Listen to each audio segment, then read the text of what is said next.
It's amazing how fast life can turn into a hunt. 1 minute, you're just trying to survive. The next, you're running from the devil and his whole crew. And sometimes, desperation makes you choose a weapon so terrible, you know your life is over, no matter what happens next. For Elena Ellie Reyes, a quiet waitress working double shifts in a dusty border town diner, the choice was made in a flash of terror. She didn't choose the fight, but when the angels came for her, she chose the fire. And once you scar a Hell's Angel, you don't just run. You disappear.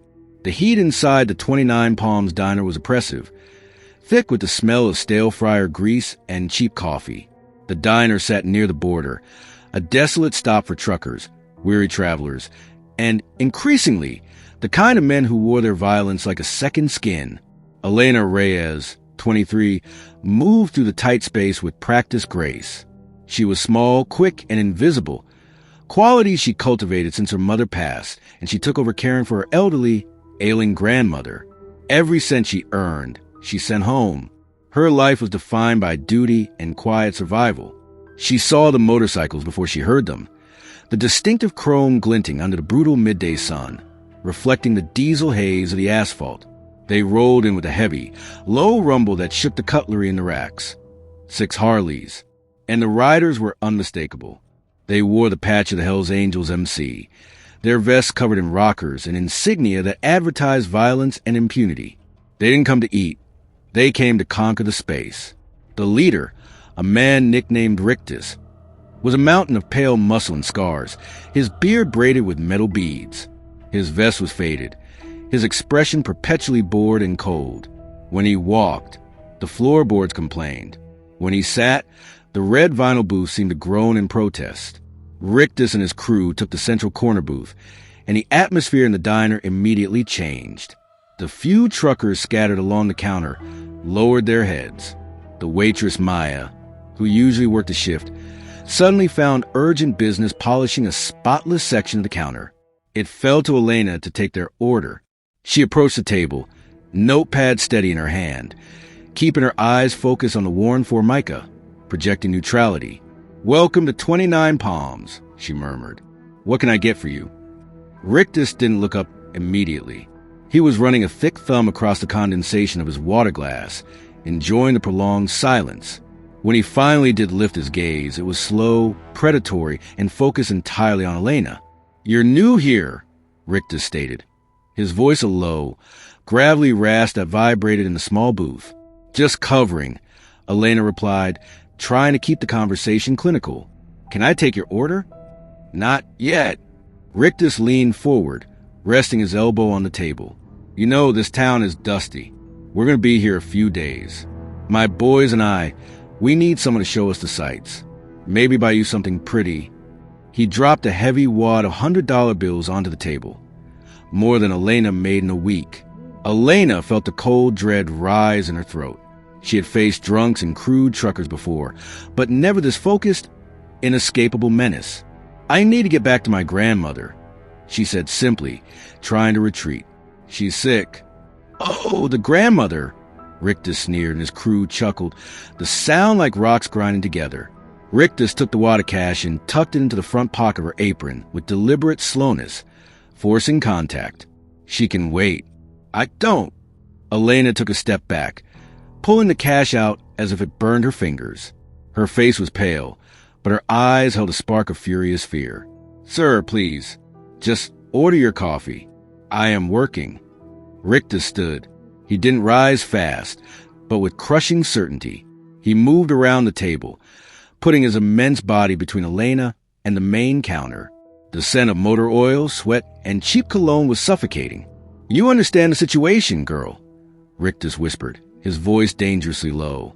"You don't say no to us here. You belong to the road now." Elena's heart was hammering against her ribs, but her mind was racing with terrifying clarity. She knew this moment wasn't about a refusal. It was about survival. If she left the diner with them, she would never come back. She looked around frantically. Her eyes swept the counter, the shelves, the grill. They passed the coffee machine, the sugar packets, the salt shakers.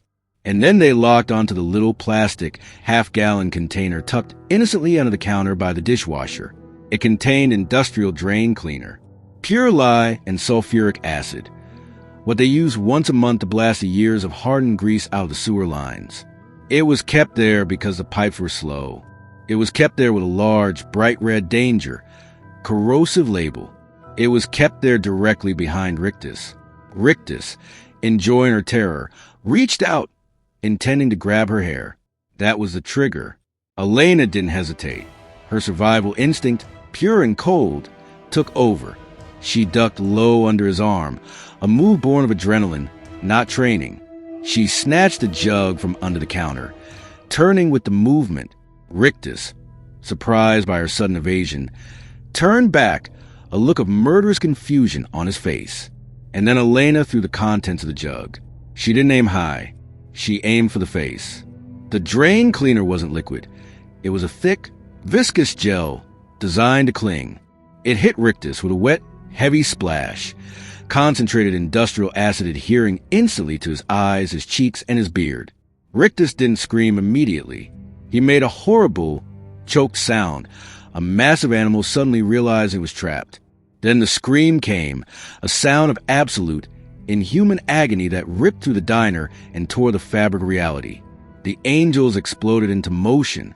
Rictus dropped to his knees, clawing frantically at his face, the acid already sizzling against his skin. Smoke rose from his beard. He stumbled into a nearby table, sending salt shakers and menus flying. Elena didn't wait. She bolted. She didn't run toward the back door. She ran directly toward the front, screaming at the few truckers. "Call the police! He's got acid." She ran out into the blazing sunlight and straight across the highway, adrenaline flooding her system. She knew the roads, the gullies, the ravines. She knew the angels would be on her in seconds, and they would be enraged. Behind her, the diner was chaos. The angels were divided. Two tried to help Rictus, who was now rolling on the floor in unbearable torment, and three, the moment they realized the scope of the injury, bolting for their bikes. Elena didn't look back. She plunged into the desolate, dusty landscape beyond the road, heading for the dry riverbed she knew led to a maze of abandoned warehouses and storage yards. The three bikers found their chase targets instantly. They didn't care about the cops. They only cared about the girl who dared to burn their president. The chase began, a massive, roaring black and chrome hunt against one small, terrified woman armed only with the terrible memory of what she had done. The hunt was on, and Elena knew that even if the police caught her, the angels would get to her first. The price for blinding a Hell's Angel was not jail. The price was slow, agonizing death, and the only thing she had bought was time. 2 days later, the video was online. Grainy security footage from the diner, showing the confrontation, the duck, and the horrifying climax of the acidic assault. Rictus was in a regional hospital, fighting for his life, his face ruined. The police had the footage. They had Rictus's biker ID, and they had the waitress's name, Elena Reyes, but they didn't have her. The angels had burned the town down looking for her. Every hideout, every known associate, every friend of her elderly grandmother was questioned, threatened, or worse. The message was clear. The hunt would not end until they had her. Elena was running terrified, alone, carrying the terrible knowledge that she committed an act of violence so extreme it could never be forgiven. The vengeance of the Hell's Angels was a storm, and she was trapped at its center. Her single, desperate act of survival had changed the terms of her existence forever. Her life was no longer defined by duty to her grandmother. It was defined by the silent, relentless roar of 3 Harleys hunting her across the desolate highway toward a reckoning she couldn't escape. She had traded safety for fire, and now she had to pay the cost of the burn.